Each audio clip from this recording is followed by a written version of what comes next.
Doctor Morris Bucaille, ফ্রান্সের বিখ্যাত surgeon. Doctor Morris Bucaille ছিলেন মমি স্পেশালিস্ট, ফ্রান্সের বিখ্যাত সার্জন।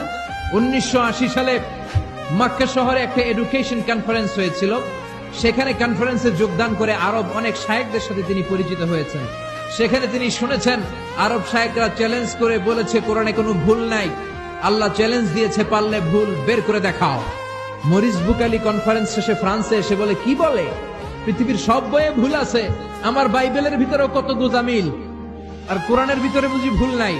আমি ফ্রান্সের বিখ্যাত সার্জন ডক্টর মরিস বুকাইলি কোরআনের ভুল ধরে ছাড়ব, কিন্তু ভুল ধরার জন্য খুলে দেখে কোরআন আরবি ভাষায় লেখা। কোন ভাষায়? আরবি ভাষায়। সে তো আরবি বুঝে না। ফোন করলো সৌদি আরবের এক প্রফেসরকে যে আমি প্রত্যেক সামারে 2 মাসের ছুটি পাই, প্রতি বছর আমি 2 মাস শেষে আরবি শিখতে চাই। সৌদি শায়েখ ভাবছে কোরআন বোঝার জন্য, আসলে বোঝার জন্য না, শিখতে চায় কেন?